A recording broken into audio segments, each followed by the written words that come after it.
So I'm going to ask for some audience participation. You'll be pleased to know it doesn't mean standing up and clapping your hands and all that sort of a thing. But if you're able to, please download the Me Too app from either the App Store or Google Play, or if you want to just use your browser, you can, web.metoo.io, and the 9-digit meeting ID.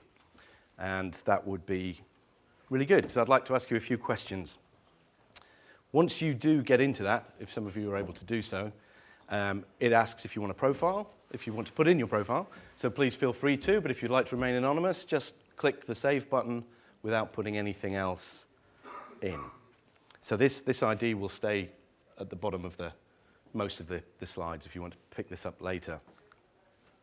Now here's something a colleague of mine said at one of, actually not this, but a rival conference quite recently. And really I suppose where I'm coming from is mobile, everything we've been talking about over the last couple of days has definitely been increasing in this industry, but I think the truth is it's still quite niche. And I think most of you probably would recognize that.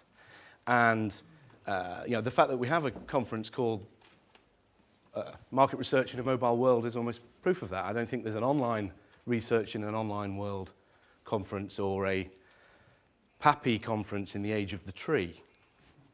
So why is it?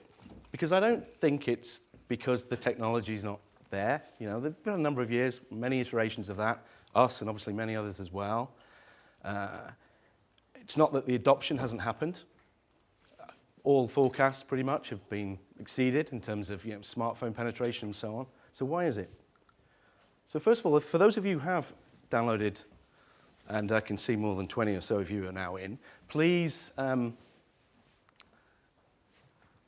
could you answer this question in terms of what is, is this statement the most significant barrier to conducting research on mobile? Yeah, has been the industry itself.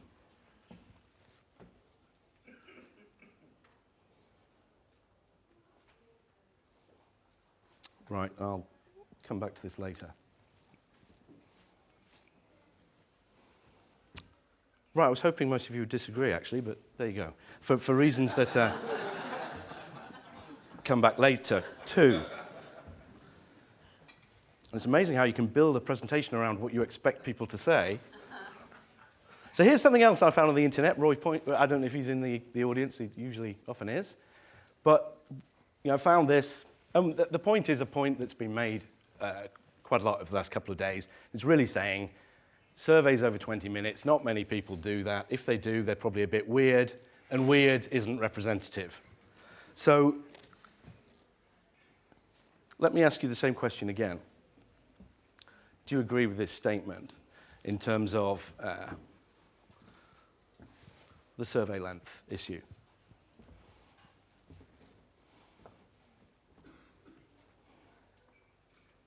Okay, I'll give you another second or two.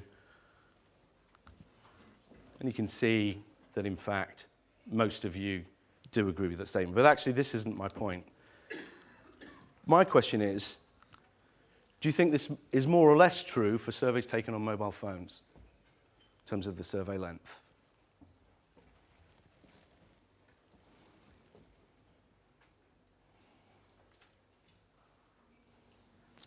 Okay.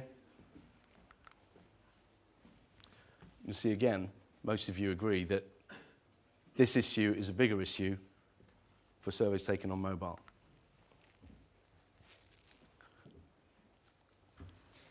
Surveys, as somebody else has pointed out, that still is a large part of what the market research industry is, I think. So getting this right is obviously pretty key. Another question for you. Do you know how many times a day the average smartphone user checks their phone?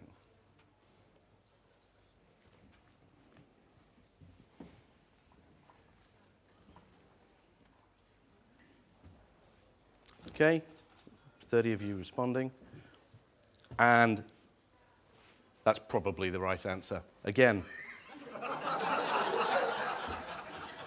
That wasn't really my point. I think my point about that is that people check little and often. It's not so much how much people are using it as much, but it's the way in which they interact with the phone is quite different to how they interact with the PC. Do you agree with me?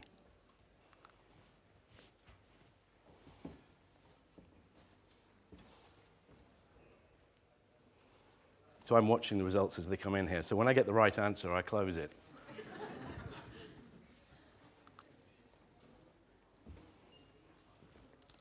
Yep, thank you very much. Now, the other thing I would say, and I'm sure if you think about your own usage of a phone, the best, most appropriate use of a phone is when you're using an app. A little bit controversial maybe, but native is usually better than mobile web. Other things around it, particularly from a sort of a notification point of view, that helps. But what do you think is the most common form of mobile survey delivered in the market research industry to mobile phones?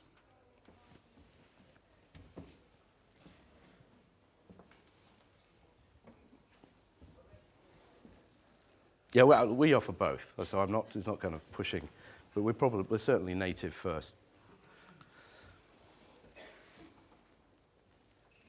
And again, I think that is true. The vast majority is mobile web. And now ask yourself, why is that? Is that because strategically it makes most sense, or because it's easiest? This problem, the chicken and the egg problem, is something which has come up time and time again, in terms of sample providers are reluctant to invest in building a mobile panel when the demand isn't there, and if the demand won't be there if there's no panel. I'll let you into a secret. I know the answer. It's the chicken. I'll come back to that later. So what's my point with all of this? My point actually are not specifically what I've just been asking you, because I don't think any of that is controversial, as you've just proven. We all know surveys are too long, unquestionably, but we still create long surveys. So clearly, knowing it and nagging at people not to do it doesn't work. Mobile behavior and how people interact with a mobile phone is fundamentally different to traditional online behavior. But in many cases, all we're really doing is mobile optimizing an online survey, making it fit a smaller screen, asking people to hold it horizontally so it looks a bit more like a desktop. Native is best, but in most cases, it's still predominantly mobile web using email as the notification system to launch, click through a link to the mobile browser. And there isn't really enough mobile sample, so if you can get away with it, I encourage traditional online research where the sample is just easier. So this topic about what device agnostic means and mobile first means, I think it comes up a lot. And I think the reality is true mobile first market research is not appropriate for all market research, certainly. And in many cases, and we've seen a few over the last couple of days, being device agnostic makes sense for what we're trying to achieve with the research itself. But I suspect, and ask yourself the question to yourself is, does it sometimes mean that it's just a way of tolerating mobile? The fact that so many more people are accessing surveys via a mobile phone, that we're just accommodating it and just trying to make it work just because it's easier, as opposed to something which is more difficult and more needs a more fundamentally different approach. Because this is not, I think, what mobile first is. Device agnostic, I would sometimes consider it, is mobile third. Whereas mobile first, if you like, is choosing to make a whole solution, a whole market research product, mobile from beginning to end, is something which is quite different. And then perhaps itself will tolerate online, tolerate the use of a desktop. So it's different. I think sometimes it can feel difficult. And is it just easier operationally to tweak what was always done. Now, this is something we all know, that increasingly mobile is the main access point for the internet, but still most research, the majority of research, I'm convinced of this, is designed for and in fact completed on desktops. So something must be wrong. In many, we provide our technology to a number of industries, and the way I would describe the market research part of our business is that it's the industry which has embraced mobile more than any other, talks about it more than any other, but has adopted it most slowly in reality. Now here's some data, because I think you can't get away with speaking to a load of market research people without giving real data. This is the time for each session that a panelist over a number of different panels using our platform, how long they were interacting at every session that they had with the Lumi Say platform. And this is based on just under 1 million user sessions. And what it's saying is, the key point here is that over 80% of those sessions were under 1 minute. So actually, as Alistair mentioned yesterday, 20 minutes is too long. Some cases maybe 6 to 8 minutes may be too long. But I put it to you that actually it's got to be far more radical than that. It might actually be about bringing this down to a question-by-question basis. And even seeing the kind of concept of a survey as we know it disappear. So how can we make it easier? Well, I think, firstly, not all research should be mobile first. It lends itself to certain types of things more than others. Certainly where, in the moment, all the things you're very aware of, where it's little and often. I think one part that we've all neglected, no one more so than us, I think, we need to work much harder on this, is the panelist experience needs to be so much more appropriate, rather than it just being adapted from the online world to fit the screen. It's got to be much more targeted at how somebody actually uses a phone. And at the other end, to actually create a product from end to end. So not just what it means to the panelist, but what it means as a sales proposition of what this is trying to achieve. And perhaps we've all been a bit guilty of focusing more on the middle bit, operationally, how this comes together.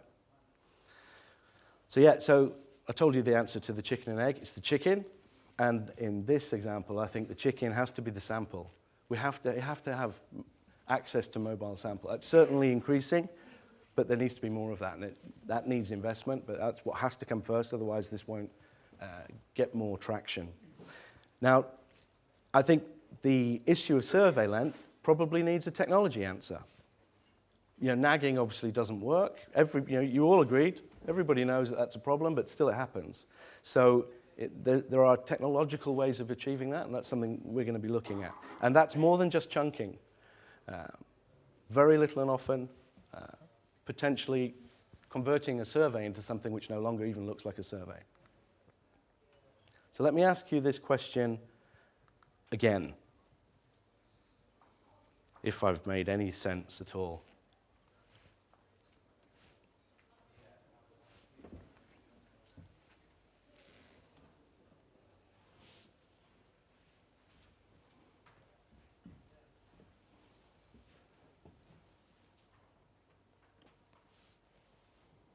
Okay.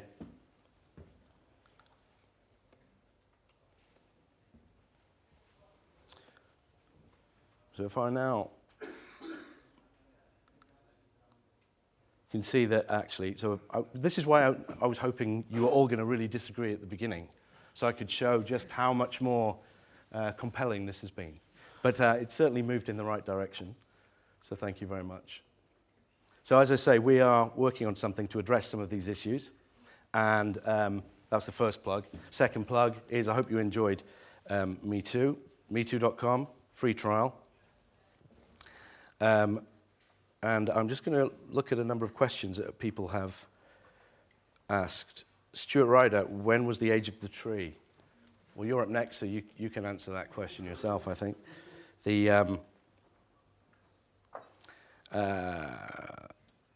people who don't use the app have to be connected to Wi-Fi. Right.